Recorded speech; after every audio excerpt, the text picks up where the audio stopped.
अगर आपको इस इंडस्ट्री में सक्सेसफुल होना है, इस इंडस्ट्री को अपनी जिंदगी की प्रायोरिटी बनानी पड़ेगी, प्रायोरिटी बनानी पड़ेगी मेरे दोस्त। आज आपकी लाइफ में आपकी नौकरी प्रायोरिटी है, जो 10,000 रुपए महीना देती है, 20,000 रुपए महीना देती है, 40,000 रुपए महीना देती है।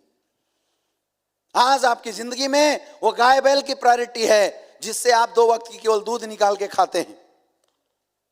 घर बार की प्रायोरिटी है, लेकिन जो इन सारी समस्याओं को खत्म कर सकता है, ये बिजनेस, वो बिजनेस हमारी जिंदगी में सबसे लास्ट प्रायोरिटी में होता है। मैंने अक्सर देखा है, ट्रेनिंग में क्यों नहीं आए जी? वो सर मेरा ना नल टूट गया था सर, तो नल में सिर डाल के दिन रात बैठे हुए थे। हम बहाना करते हैं कि बस किसी भी तरीके से काम ना करना पड़े।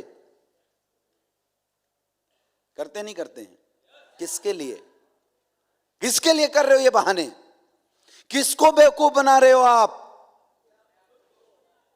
बोले सर वो मेरे चाचा के मौसी की बुआ की बेटी की शादी थी सर, वहां गया था सर, इसलिए इस बार सेल डाउन हो गया। झूठ, झूठ। चाचा की मौसी की बुआ की बेटी की शादी होती, और अगर आपके माँ बाप में जिसको सबसे ज्यादा प्यार करते हैं, अगर उसकी तबीयत सीरियस खराब हो जाती, हॉस्पिटल ले जाने की जरूरत पड़ती, तो आप शादी अटेंड करते या हॉस्पिटल लेके भागते? क्यों? क्योंकि प्रायोरिटी थी, प्राथमिकता दिया था अपने माँ बाप को। इस बिजनेस की छोटी सी प्राथमिकता नहीं देते। इस हॉल में बैठा हर इंसान परेशान है, हर इंसान इस सोच में है कि एक्स्ट्रा इनकम कैसे कमाया जाए। हर कोई दिन रात इसलिए घर से निकल के भाग रहा है, इस गर्मी में भी इसलिए घर से निकल के भाग रहा है कि थोड़ा एक्स्ट्रा इनकम लाके अपने परिवार की गरीबी को कैसे दूर किया जाए, परिवार को कंडीशन को कैसे दूर किया जाए। अगर पैसा आ गया तो जिंदगी की बहुत सारी समस्याएं खत्म हो जाती। ये बात हर किसी को पता है, और पैसा कमाने का एक बेहतरीन प्लेटफॉर्म है स्लीपियस वेलनेस, ये भी हमें पता है, लेकिन हम इसी को प्रायोरिटी नहीं देते। ये सबसे लास्ट प्रायोरिटी होता है। कई लोग बोले सर ट्रेनिंग में इसलिए नहीं आ पाया क्योंकि मेरे पड़ोसी के भैंस ने बच्चा दिया है। तो तू क्या कर रहा था?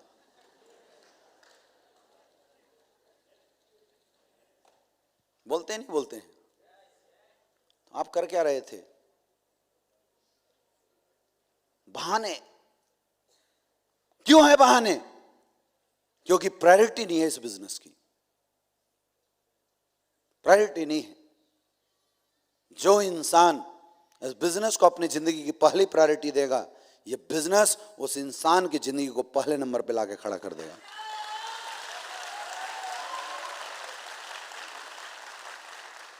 प्रायोरिटी देना सीखो इस बिजनेस को, सीरियस लो इस बिजनेस को। देखो मैं तो केवल समझा सकता हूं, सीरियस लेना ना लेना आपके हाथ में है। अरे आप खुद सोच के देखो कि 3 साल सीरियस रह के, 3 साल पहले प्रायोरिटी दे के, करोड़ों रुपए की इनकम करके जिंदगी भर की गरीबी मिटा देना अच्छा है, या टरकाते रहते हुए जिंदगी भर गरीब बने रहना अच्छा है? यह फैसला आज आपको लेना पड़ेगा।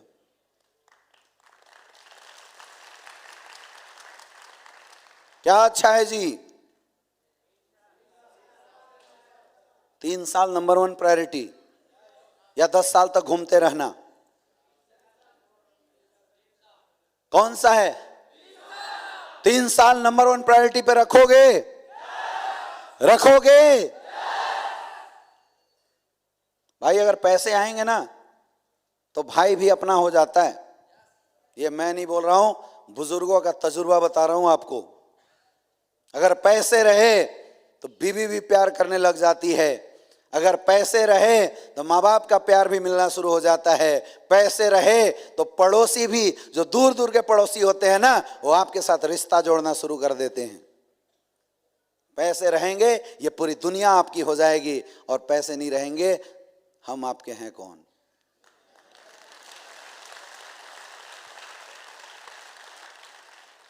होता है नहीं होता है? होता है नहीं होता है? मुझे ये बात पता था जब मैंने बिजनेस को ज्वाइन किया 2016, 2017, 2 साल के बाद पहली बार मैं अपने घर गया था। पहली बार मैं अपने घर में किसी शादी को अटेंड करने गया था, वो भी होंडा सिटी कार के साथ। अरे जब पैसे आएंगे ना, आप क्या जबरदस्ती शादी में घुस के प्लेट उठा के सोचते हो इज्जत बढ़ जाएगी? नहीं बढ़ेगी। कितना भी कर लो 4 दिन में भूल जाते ये दुनिया। यही सच्चाई है इस दुनिया की, यही सच्चाई है। समझ में आ रहा है? हम चले जाते हैं रिश्तेदारी निभाने के लिए, सब कुछ बिजनेस उसने छोड़ छाड़ के। अरे नौकरी में होते तो नौकरी छोड़ के चले जाते क्या? मेरे दोस्त, आज इस हॉल में बहुत सारे फौजी भी होंगे। लोगों की हालत ऐसी हो जाती है फौज में कि किसी की मां मर गई, मुंह में पानी देने के लिए, अग्नि देने के लिए अगर छुट्टी नहीं मिली ना, तो वीडियो कॉल पे ही देख के संतुष्ट होना पड़ता है, लेकिन छुट्टी नहीं मिलती और नहीं आ पाता। गलत बोल रहा हूं? क्यों नहीं भाग के आ जाते? क्योंकि नौकरी को पहली प्रायोरिटी देते हो, मां से भी बड़ी प्रायोरिटी देते हो। अरे जहां से 30-40 हजार 50 हजार रुपए आते हैं, उसकी प्रायोरिटी आपने इतनी बड़ी बना के रखी है, और जहां से 70 करोड़ आने वाले हैं, क्या इसकी प्रायोरिटी होनी चाहिए नहीं होनी चाहिए? होना चाहिए नहीं होना चाहिए? अरे सोच के बताओ, सोच के बताओ, होना चाहिए नहीं होना चाहिए? इधर वाले होना चाहिए नहीं होना चाहिए? इधर वाले होना चाहिए नहीं होना चाहिए? हाथ ऊपर करके बताओ, इधर वाले होना चाहिए, इधर वाले होना चाहिए, होना चाहिए। समझ में आ रही है बात? पहली प्रायोरिटी क्या होना चाहिए? Business, business. आप पहुंच जाते हैं ना, अभी जाते होंगे ना किसी के घर पे, ये मेरा पर्सनल तजुर्बा मैंने देखा है। जब पैसा नहीं होता, किसी के घर में शादी में जाओगे, कोई पानी तक नहीं पूछता। हम आगे हो, ओ भैया देखना उधर उधर पत्तल उत्तल लगा है, थोड़ा संभाल देना यार। ये होती है इज्जत। गलत बोल रहा हूं क्या? गलत बोल रहा हूं? ये होती है इज्जत। अगर पैसा ना हो, लिफ्ट लेके बाइक पे गर्मी में चिलचिलाती हुई गर्मी में किसी के यहाँ शादी अटेंड करने जाओगे, हाँ आ गए, अरे यार एक डब्बा इसको नमकीन ला के दे दो, थोड़ा सा पानी, बाबू पानी थोड़ा नल है ना उसी से चला के पी लेना, और थोड़ा सा अपना घर है तुम्हारा, अपना परिवार है समझना, थोड़ा सा बाराती को खिला देना। ये होती इज्जत। यस या नो? और उसी घर में जब जगवार लेके जाओगे ना मेरे दोस्त, तो दूल्हा को छोड़ पहले तेरा स्वागत करेगा।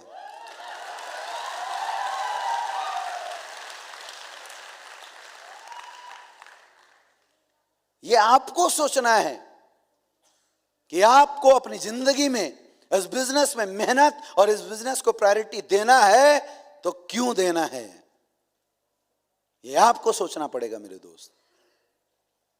अच्छा, पूरी बात समझ में आने के बाद भी आप पता है प्रायोरिटी क्यों नहीं देते हो? क्यों नहीं देते हो? क्योंकि आप अपने माइंड से ना लाचार हो। हमारी बुद्धि पता नहीं ऐसा एक्सेप्टेंस नहीं कर पाती। समझ में आने के बाद भी पता नहीं अंदर से वो आवाज, अंदर से वो लग नहीं पाता है कि यार ऐसा करना चाहिए।